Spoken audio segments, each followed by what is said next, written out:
Welcome to the American Business Podcast. I'm Kevin Deveji, your host.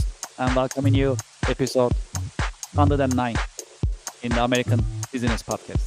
American Business Podcast is the voice of American business. Today we are streaming live from Houston, Texas. Houston is the energy capital of the nation. And quote of the day is the first wealth is health. Today's number is 300 billion.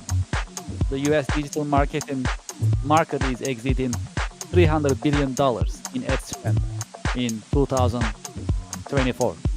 Speaking of digital marketing, we have a special guest today.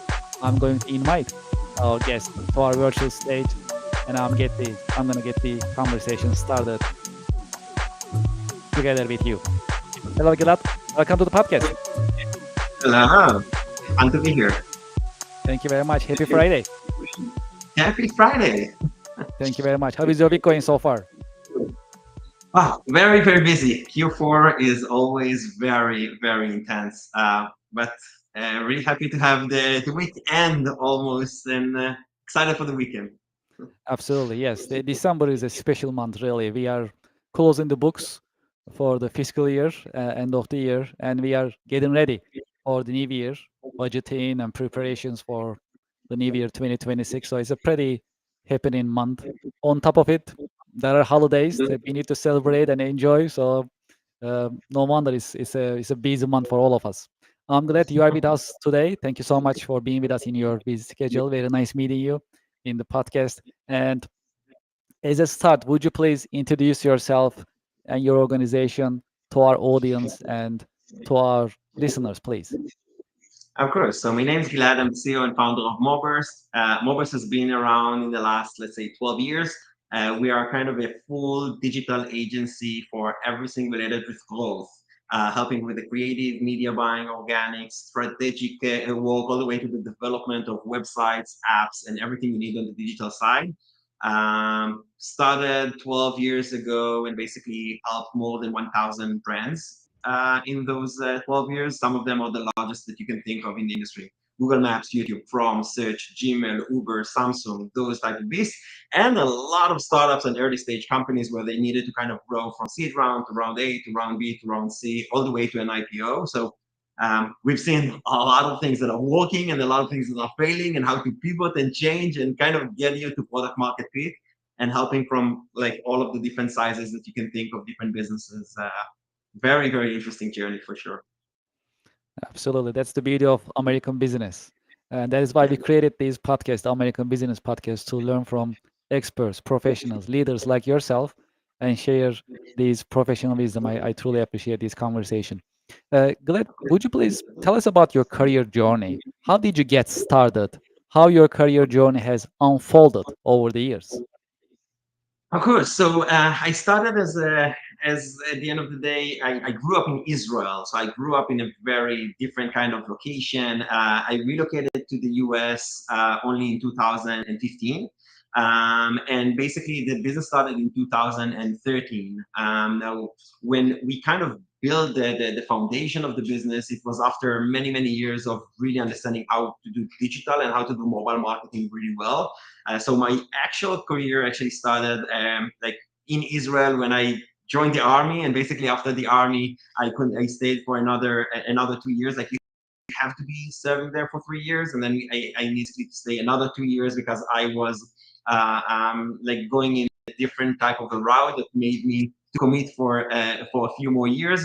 And my last role there was like a company commander in the Israeli army, basically helping to shape the lives of new cadets, people that want to become officers in the officers training school. Right after that, I came to the actual first role of mine, like outside of the army. When I was 23, I basically started to go into it was the telecommunication company, satellite company in Israel that basically provides you like the AT&T, so to speak, of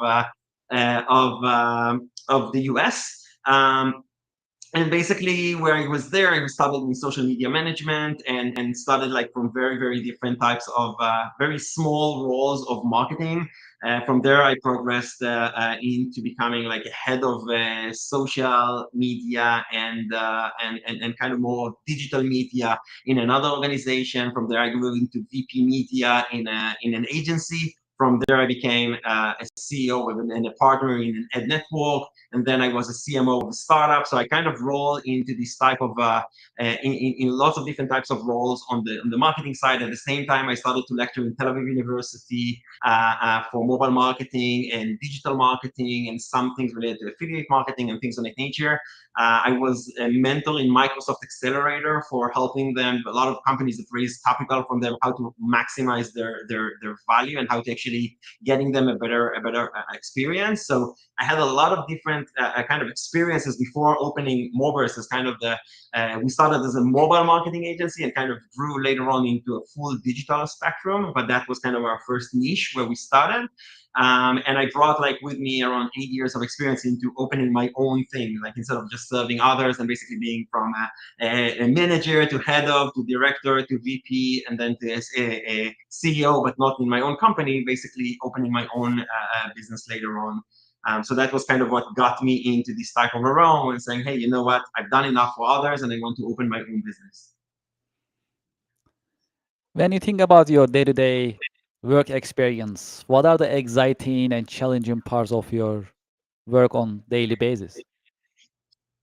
Wow. So every single day in Mobers is completely different. Like I can find myself in so many different routes. I can have a day where I'm diving into very, very deep challenges with specific departments that we are integrating or creating new sets of skills or capabilities where I actually need to interview new folks that are joining the company. I have days where I'm finding myself jumping from back to back to back to back to back meetings, usually around 12 to 14 meetings a day. And every single one of those meetings could be in a completely different section. Like one is about a new client that want to be onboarded, Fortune 500 company that are looking now for the next for the next vendor for something. It could be diving very, very deep into a board meeting with the entire management of a company about a very strategic act that they need to decide going right or left. And then going into 3 other internal meetings with the VPs and head of departments and management call or things of that nature for our own company. We acquired 5 agencies into our company in the last few years. So having a lot of partner meetings about different things about the structure, and when we're thinking about like engaging in additional M&A activity, like buying additional agencies into us. So a lot of those connections and saying what are the missing pieces in here and what could be actually added as additional value. So my days are so diverse. I don't have even one day that is similar to what I had done before or a day before that. I can find myself like being dragged into 11 different topics in the same day, and each of them get like 30 minutes, 40 minutes, like super optimizing the minute by minute because it's really intense. I have clients that are in the US. I had clients that are outside of the US. So I'm also working very crazy hours where you have international teams that needs also attention during weekdays of theirs, which is the weekends of ours and things of that nature. So I think that every single day is like very, very different. I love what I do. I love helping solving marketing challenges and unlocking growth potential for my clients and for my peers. So it's a lot of fun, but it's very, very intense. And every single day is a bit different with new concepts, new ideas, new marketing initiatives, new challenges, AI that comes and basically changes the entire status quo of so many things. So it's always exciting. It's also very much, let's say, heavy on what you need to be focusing on and actually staying focused every single day for so many hours. What is the most important reason of your success? Uh, important reason for success. I think that I never get no as an answer. Like I think that like I just continue on pushing. Some things fail, some things succeed. But like always kind of striving to do better and always saying, okay, so this didn't work. How do we bypass that? How do we actually go around it? How do we make it still like the main goal is still the same goal. This method didn't work. How can we bypass that? How can we actually find an alternative route to get that done? And still kind of having our eyes on the North Star, which is, again, the goals, the KPIs, the things that we have to meet.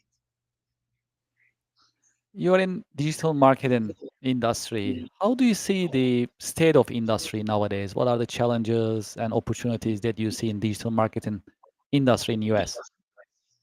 Wow, I think that the digital marketing industry in the US is in a very, very sensitive place where AI every single day changes the status quo on so many things. Like, you used to say, hey, you know what, if we're running on Facebook ads, or if we're running Instagram ads or Google ads, Apple search ads, whatever type of a campaign that you're running, you need a lot of expertise. You need to create the right creative for the right user, for the right message to the right person on the right platform. And then how do we create those type of magical moments where they actually motivate the user to take the action that we want them to take?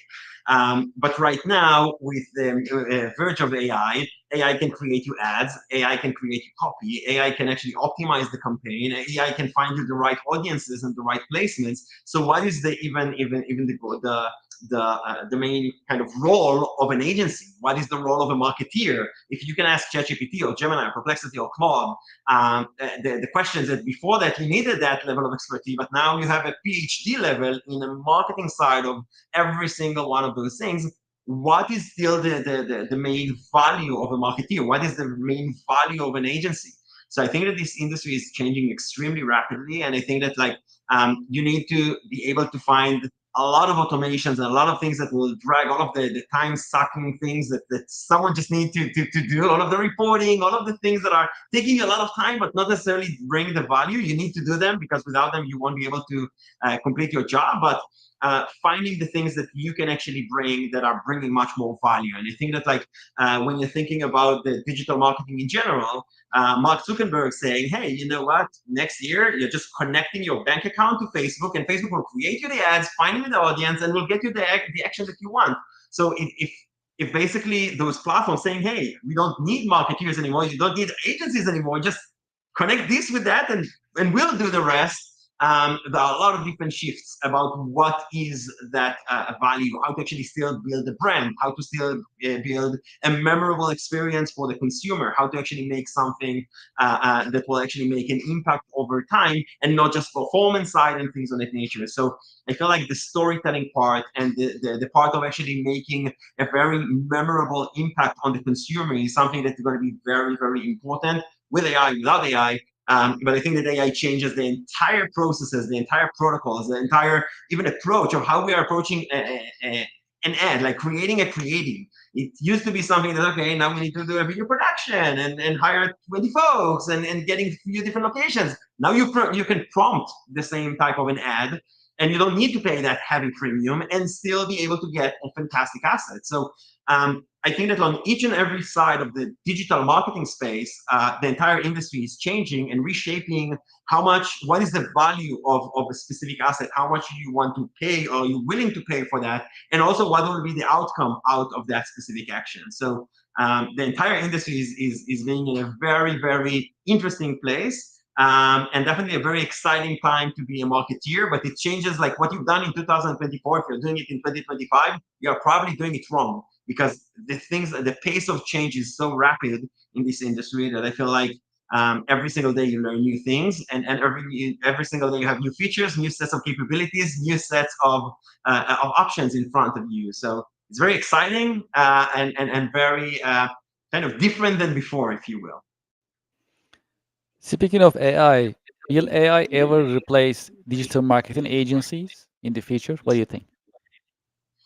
I think that the role of a trusted advisor for the C-level executive that basically needs to tell them, my friend, this is the right way to go, this is the wrong way to go. Yes, you can consult with GPT, you can consult with Gemini or any one of those, and they're brilliant models. Don't get me wrong, I'm using them every single day. But I feel like the level of connection that you have, the level of understanding of that specific brand, the level of understanding things that are not written, like I'm working with some of the companies that we are working with. some of the CEOs are very, very different than other CEOs. The level of expertise of what you have inside of the company is not something that will enable you or disable you to do things. So, if you're asking ChatGPT, for example, should I actually go after this vertical? It will tell you from the market standpoint if this is something that could be valuable for you or not, regarding the audience or the offering or things of that nature. But telling you that inside of your company right now, the marketing department that you have is not fit to actually handle those changes, and you have to hire another CMO, for example. You have to hire another kind of department to actually handle with influencer marketing, or like to actually be able to hit that with a Spanish speaker expert. So you need to kind of be positioning yourself in a completely different way. I don't think that that's something that the LLMs will ever change. I don't think that AI will actually change that part. I think the trusted advisors will still be something that's going to be very, very valuable. The dirty work, the hard work, the things that, the reporting and the research, and a lot of different things that, yes, you can definitely do with AI. But I think that the level of understanding of the entire situation, like both internally and externally, and even the mental state and the level of risk taking of that specific company or their shareholders or their management team, that's something that I feel like going to be very hard to be replaced by AI. I think that that's exactly where the role of humans will play a part, and actually be able to say what will make sense for the organization, what will not make sense for the organization. I think that AI will help us with a lot of tedious tasks that no one wants to do, and there is no reason to do anymore, because if you can automate things, that's fantastic. But I feel like I look on AI like a chef. So I can taste it in my mouth. I don't know exactly how the work was done. I trust it that it's okay, that it's not poisonous. I can taste it. If it doesn't taste well, I can tell you, okay, it's too salty, or it's not in the right flavor. I can tell you, okay, this is not the best asset, or not the best type of a thing. And my role is basically to judge it if it's good enough, and if it's something that I can actually use or not use. And how it was being cooked, so to speak, is something that, yeah, AI will probably be able to deliver me a lot of different types of assets. Like, it's like a massive kitchen that can cook me all of the different types of dishes that you can think of. But the biggest question is, like, is it in my flavor? Is it something that I feel that I can resonate with? Is it something that I want to continue on consuming? And that's where I feel like the role of a human will still be to get the information, get the data, get the deliverables that you wanted, and now saying, is it good enough? Is that what I wanted to see? Is that the type of things that actually suits and kind of help me to get to the goals that I set in front of me? Nowadays, what are the best marketing practices for the highest ROI? Wow, it's so differentiated between each and every platform, each and every industry. I think that, like, you'll find industries that influencer marketing is killing it today. That when you're going after influencer marketing and actually find the right user with the right message, and basically being able to impact their community, you'll have magical things that are happening. You have other industries where influencer marketing would not make too much sense, because if it's a hyper local type of a campaign, let's say that it's a new dating app in New York City, it doesn't make sense to go with influencer marketing. You might want to have content that looks like influencer content. Someone shot themselves saying, yeah, I'm using this app, it's fantastic, it works, and all of those things. So it looks very trustworthy, but you won't going to use influencers, because usually influencer, let's say it's someone that has 3 million followers, for example. So probably 2.9 million followers out of them, the vast majority, more than 95% of them, would be outside of New York City. And then if you are paying that influencer now 20 grand for that type of engagement, 95% of it will go toward the wrong audience, so to speak. So there are places where influencer marketing is doing fantastic work. There are other places where you have to have targeted ads around the radius of the area that you want to impact. There are other avenues where you're saying, hey, you know what, Reddit could be a fantastic growth hacking tactic, where I'm actually communicating only with communities that are passionate about tennis, and then telling them about a new tennis racket, or a new tennis ball that just, get me back the balls, or things of that nature. Like, you can find the specific communities, and you can find the specific ways of impacting your audience. If it's B2B or if it's B2C, it's a completely different thing. If you're going to consumers, or if you're going to try to market yourself to businesses, how you're actually delivering that type of a message, what type of credentials does someone need to make in order to actually make an impact on that specific industry or business. It's completely different. LinkedIn could play a big part of impacting business leaders, for example, compared to Meta or Google, for example, that will impact any other consumer out there. So it really depends on the niche and the specific industry. And there are lots of different best practices for every single one of those businesses. The website is always very, very important about kind of the key of the brand, about how to tell the story of that brand. It's the heart of the brand, but there are so many other things that are involved with that. Like when you're thinking about when you're asking something ChatGPT and seeing the answer that it answers you about how ChatGPT sees that brand or sees that vendor or things of that nature, or when you're looking on other like review sites and things of that nature that are kind of giving you the stamp of approval or saying, oh yeah, it's a new thing. 2 employees. I'm not sure that you want to actually put your trust over there. So a lot of those things are kind of the trust signals is something that is much more robust. And because of that, each and every industry and each and every niche has different best practices for their marketing acts to really build their level of trust and confidence to have someone to buy your service or giving you a lead or basically being purchasing your subscription or things of that nature. From your point of view, how do you define leadership and what are the great qualities of a leader? Wow. I think that a leader needs a lot of like understanding on their niche and understanding where they want to go. A lot of times, you have to make very uncomfortable decisions. A lot of time you need to make a very unpopular decisions. When you're looking on the grand scheme of things and saying, well, this is a fantastic employee of mine, and they have given their heart and soul for the company, but the company evolved a lot, and they didn't really catch up with that level of involvement. And we try to give that person another chance and another chance, and trying to get them to the right pace, so to speak. And sometimes people are dragging behind, and sometimes people don't want to evolve. They don't want to change. They used to do the same thing in the same way that was fantastic for you 3 years ago, and now you need to take it into a different direction because AI changed everything, or the market has changed, or a new set of capability added, and now you can't do it in the same way how you used to do that 5 years ago. So I think that leadership is a lot of time basically the courage to say that it's not what we want, it's not what we were hoping for, but we have to cut and actually move right or left to a place where we know that it's the right decision for the business. It's very uncomfortable decision to make because you never want to have dispute, you never want to fire anyone, you never want to say someone that you are not meeting expectations. Like all of those things are things that are hard to say, hard to communicate, touching a very personal nerve.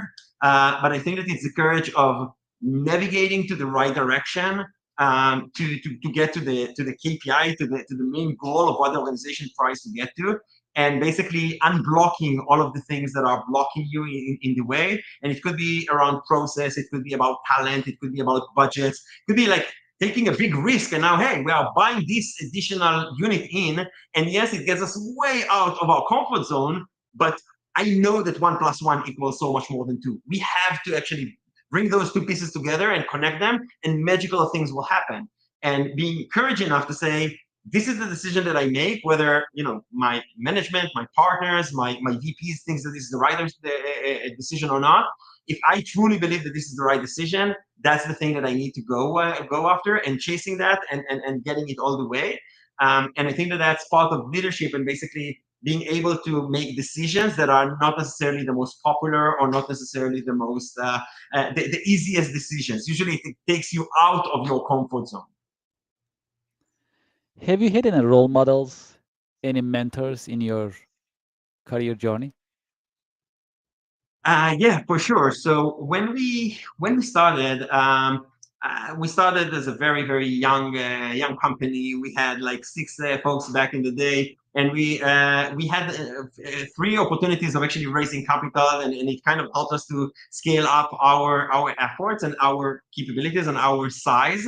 And after we've done the third round of investment, that was back in 2014, 15, we got a chairman for the first time. And that chairman came from 10 and a half years. He was a partner in McKinsey for 10 and a half years. And he came, and for the first time, instead of actually agreeing with me on direction and getting excited with me about the potential and things of that nature, started to ask me very difficult questions. Like we were making an informed decision to lose every month for around $50,000, not really lose, just like invest $50,000 in growing faster, because we raised capital. We could afford to actually make a loss and not just being profitable every month. And what he kept on challenging me, saying, "Yeah, I know that we decided to basically lose up to $50,000 or invest up to $50,000 every month while we grow, while we're actually getting into massive clients. And again, you bring all of the right receipts of look at what type of clients we managed to onboard. This is fantastic. But are you sure that the model that you build is the right model? Are you sure that if we're now saying, hey, we don't want to lose anymore, can you actually bring it to profitability tomorrow morning if you would want to?" And I think that every single time that he asked me that question, it kind of puts a mirror in front of me. I, initially said, "Yeah, of course. What do you mean? I can just let go of those specific roles or stop investing that much on marketing, and here we go. We could be profitable." But he kept on challenging the status quo and asking how good are the systems you have for tracking hours per person, per department, per every single one of the business units that you have. Are you sure that each and every role that you're opening today in the company, because we keep on hiring more folks and we keep on bringing on more clients, how are you sure that it's still balanced in a way where it's the right type of a structure for us for the longer run? And I think that like he challenged me on a lot of different things that for me were very easy.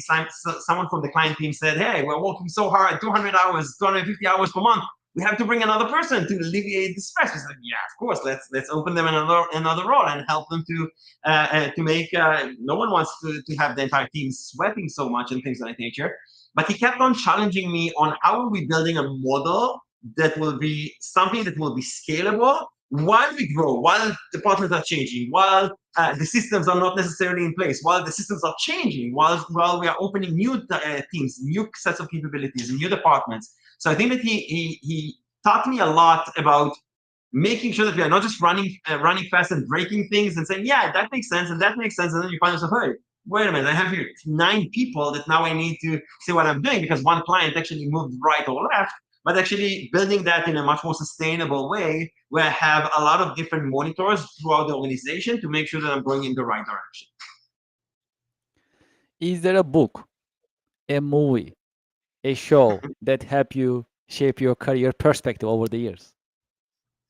Yeah, I think that I have 2 books that I really love, and I think that it's like very very smart for any marketeers and non-marketeers in general. One of them is Nudge, and Nudge basically it's like it kind of gets you to a point where the marketing basically makes you go in a specific direction because of the way that it was designed. So just for example, if you have a smoking area outside of the building, and basically if you're putting their ashtrays, people will actually smoke there. If you don't put their ashtrays and you don't put there any garbage cans, people will not feel comfortable of smoking there. And if you want to actually basically take it away from the entrance of the building, if you're actually putting that in another corner and actually design the entrance in a different way, it won't going to be there. So not just like how you're actually designing the systems, designing the world, basically the marketing side of and it's like the marketing side of psychology to actually help you do things that you don't even realize that you've done just because of the way that they were designed. So I think that that's a brilliant book. And besides that, Never Split the Difference. Never Split the Difference is probably the best negotiation book that I've ever read. Chris Voss, brilliant guy. I read it, and later on I saw his masterclass about it, and later on I also listened to him on a few other mediums. Really brilliant book about the art of negotiation. You negotiate every single day about everything. It could be with your wife, or your kids, with your colleagues, with your employees, with your employer, with any type of entity. And how to not split the difference. How to not, hey, I'm at 50, you're 100. Let's split it on 75. It's exactly the opposite. Like how to still get you. If I want 100, how to actually get you to the 100 really, really smart book, and I definitely recommend it. It's definitely changing your perspective. What is your biggest passions and interest outside of work? So I think that I found that I like really skiing. So I was taking a ski vacation in the last 3 years with my daughter. She was 8 when we started, and then when she was 8, we've done it for the first time, just me and her, going to Colorado and basically going on the mountains with a ski instructor and figuring out how the hell can we ski. And then it became like a yearly ritual. So this year, my son, who is now turning 10, saying, "Hey, I want to join with you guys as well." And I said, "Okay, you can join us because we are currently in a much higher level than you. But let me and you go now to the mountains and learn how to do that." So flying from Florida to Breckenridge in Colorado and basically learning how to ski together with him again with an instructor for 5 days and actually going through this the process. So I think that like probably one of my biggest kind of passions is like spending a quality time with the family. Because I'm very, very busy, I don't have the luxury of doing it as much as I want to. But when we do have the time, and I'm trying very hard to make the time every single day, and also during some weekends and travel getaways and things like nature, to have a lot of time with my family and basically spending time with my kids and my wife. What is the best advice that you ever received? Uh, Best advice that I've ever received. I think that like not getting no as an answer. It's a very Israeli thing. I feel like this type of it's called like the Israeli chutzpah. Like that you will not hold it in the stomach. If you think something and you know something that this is the right way to do that or that doesn't make any sense, go and change it. Do whatever you need in order to change it and don't get no as an answer. And I think that this is something that is like very much part of the DNA of how I'm doing things from the first role that I had all the way to till today of like nothing is impossible. If you be creative enough, if you have the right data, if you'll take bold actions, you will be able to do the things that you want to do. What is the worst advice you ever received? The worst advice is that if something doesn't work for you and you're trying that twice, just let it be and focus on other areas. And I think that this is just, we have so many things that we are testing the first time and the second time, and it's not quite there yet. And if I would given up on those, I would probably be in a completely different place in my career, in my business, and in general. Like the amount of mistakes that I've done throughout the careers is insane. Like we have done every single mistake in the book. But as long as you're learning extremely fast from it, and as long as you have a feedback loop to be able to question yourself, what, not just how I fix that specific problem, but what made me take the wrong decision, and how do I actually can block the process that made me do the wrong decision. This is where you're actually getting to a much better place, and continue on getting on the right track. So, um, are there any questions in your mind that you were expecting me to ask you, but I haven't asked you? Um, I think that the only thing that I can think about on that side is like I probably something about the growth. Like we experience growth with crazy clients, like amazing list of clients, probably the most luxury brands that you can think of. Working with YouTube and Uber and Samsung and Reddit and then Microsoft, like a crazy brands. So I would probably expect you to ask me like one of those learnings or who was the hardest or who was the easiest Yes. client How or did things of you? the How did you? Thank you. Yeah, I appreciate it. Yeah. Well, that's great. Let's complete the interview. That's going to be full circle. So yeah, yeah. actually, to your point, absolutely. So you mentioned great brands earlier when you were introducing the organization. So how is your experience working with large brands, great brands, working with them, and how did you get them as a client, and how the experience has been working with them? Yeah, I have to say that some of the brands that we won over the years reached out to us, just knocked on our website saying, "Hey, yeah, we're looking for this or this and that," and basically we were part of an RFP process. They were looking for 5 or 8 different agencies, and they tried to say, "Okay, so pitch us about this. This is the budget. This is the goal that we are trying to get to," and if your pitch will be the best, we will obviously work with you. And I think that one of the things that we've learned over the years is that each and every one of the brands, even though that are massive, and again, some of them are, super inspiring people, and on each and every one of those companies, you have insane amount of talent.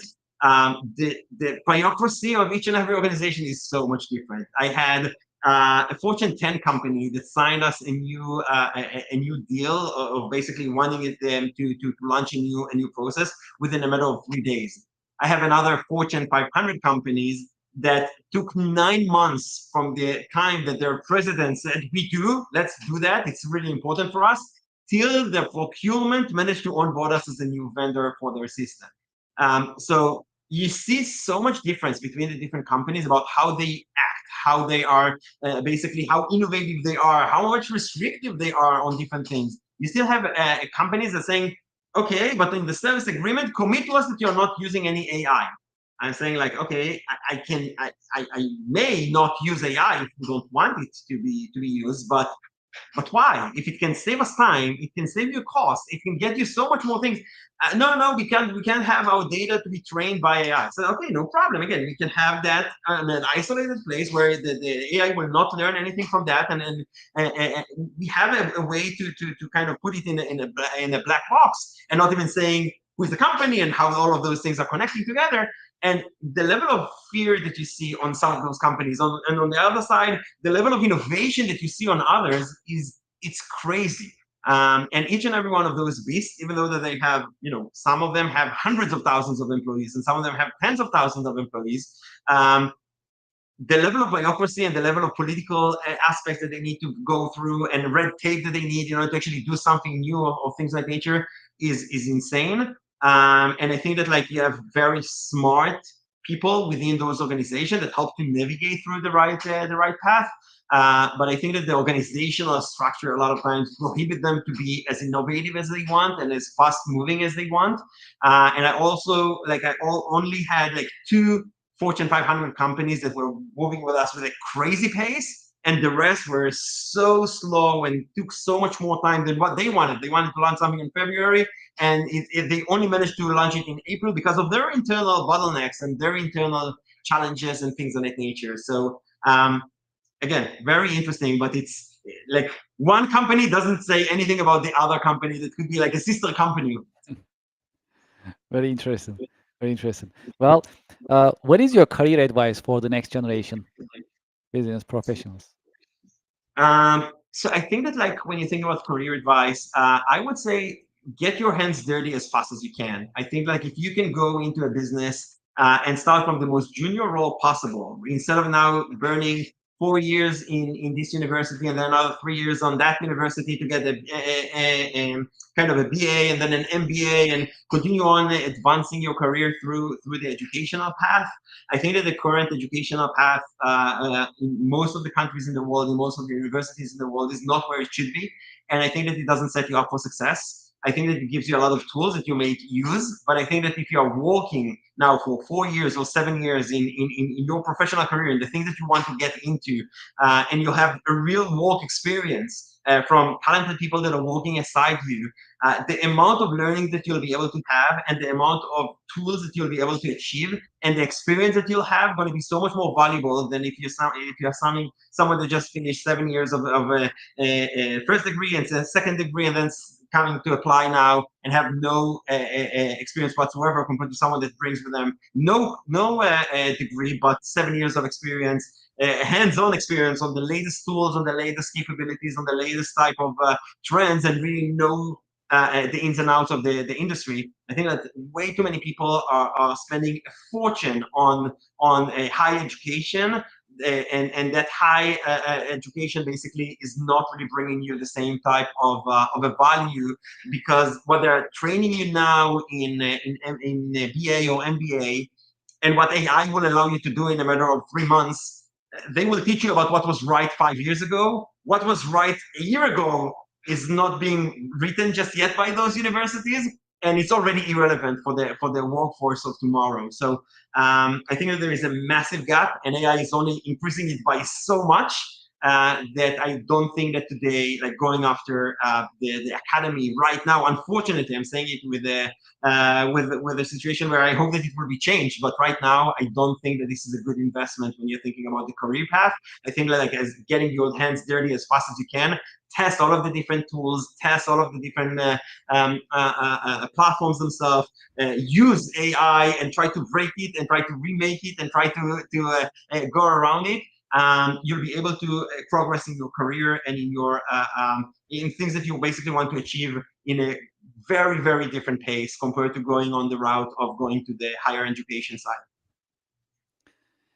In the American Business Podcast, in this episode, do you have any questions you would like to ask me? Yeah, I would love to ask you, Kevin, who was the most inspiring leader that you met through this type of a journey, and why? You mean during the podcasting journey? Yes. Well, so this is our 108th episode. I have 109 actually. So Wow. yeah, I've been meeting with different business professionals from different industries. It's really hard to say. They all like yourself. You bring a wealth of background and professional insight. I had interviews this morning as well. I also learned from them. I have to say, every single guest that I met, I always learn something.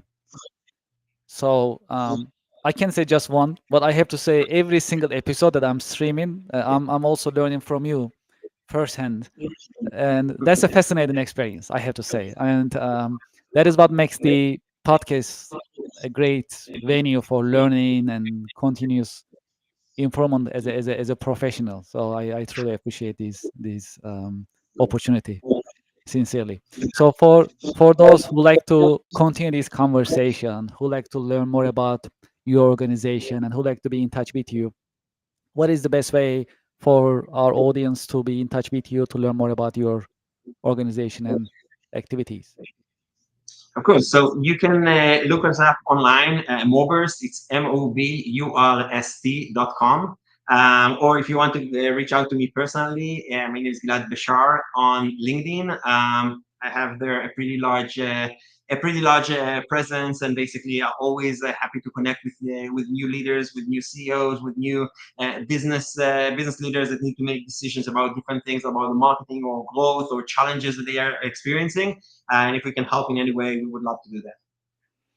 Thank you so much for being with us in your busy schedule. And also, um, well, because of my profession, my background is business software, and we meet many different businesses. And one of our systems that we offer is actually our CRM software system.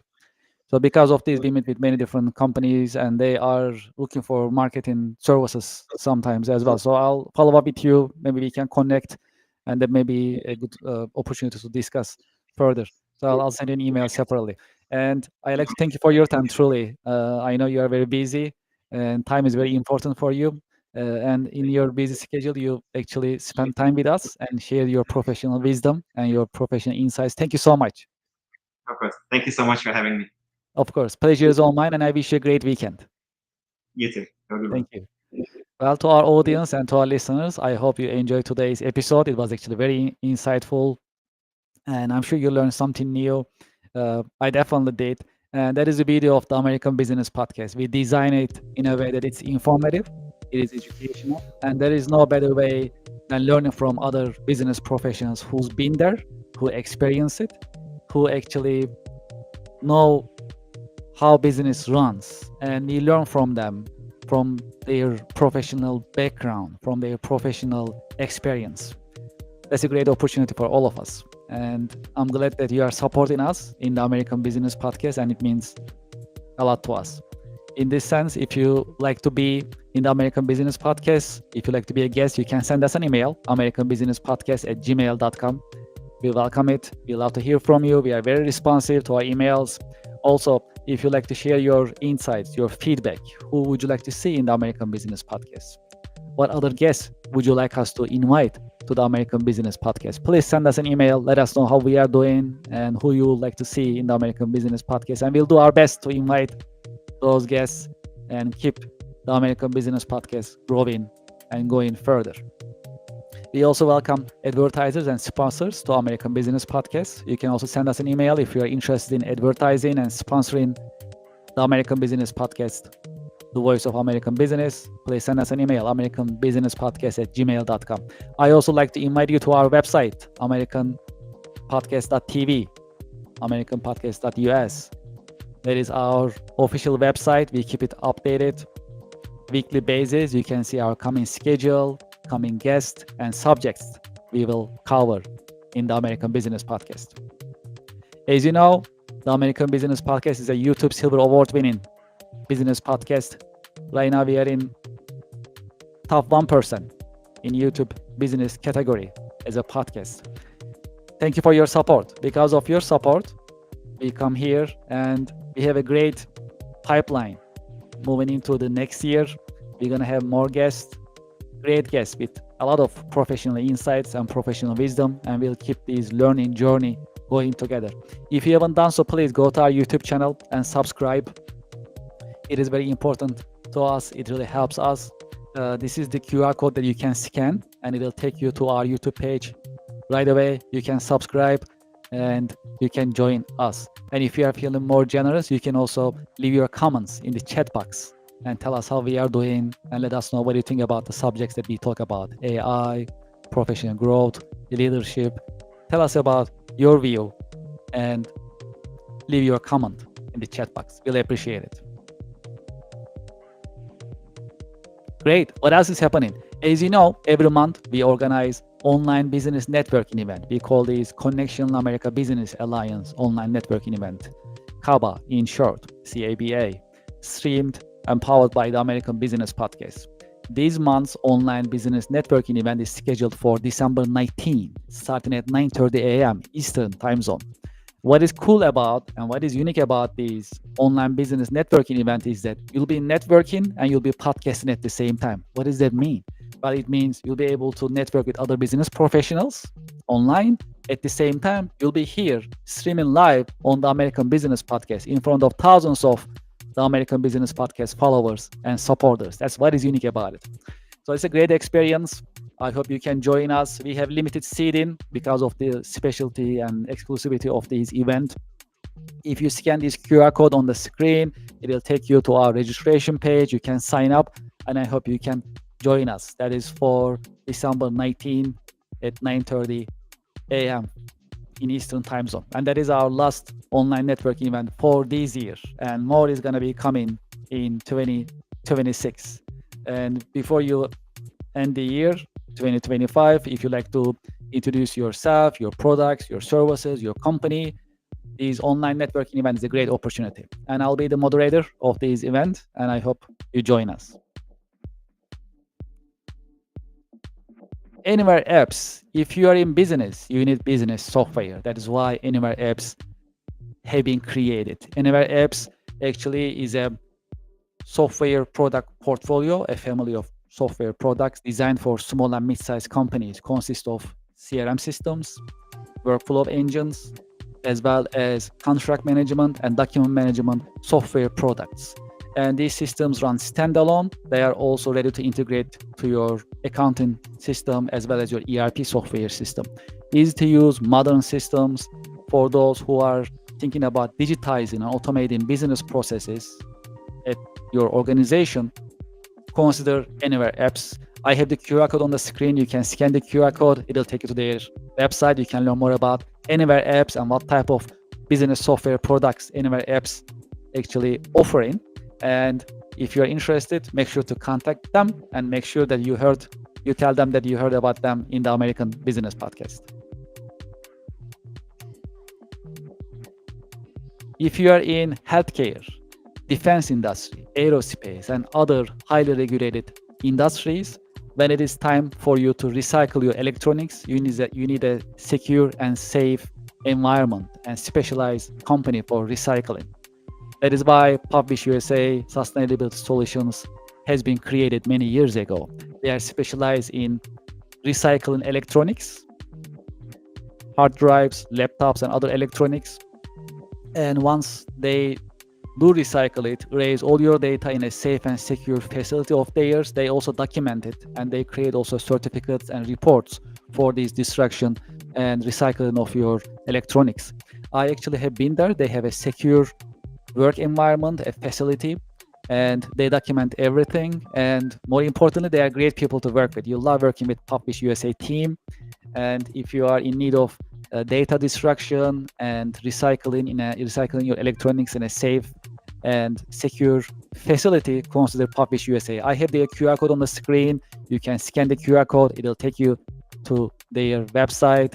And when you are in touch with them, make sure you mention discount code ABP to get discount from them, and make sure that you tell them that you heard about them in the American Business Podcast.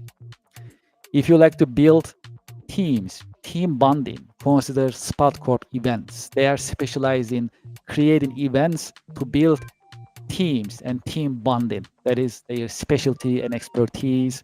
If you're interested in creating this type of events, consider Spot Corp events. They work with HR teams. They work with teams that have been trying to build bonding within organization.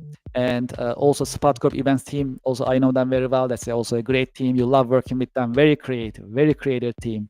The creativity is actually really impressive.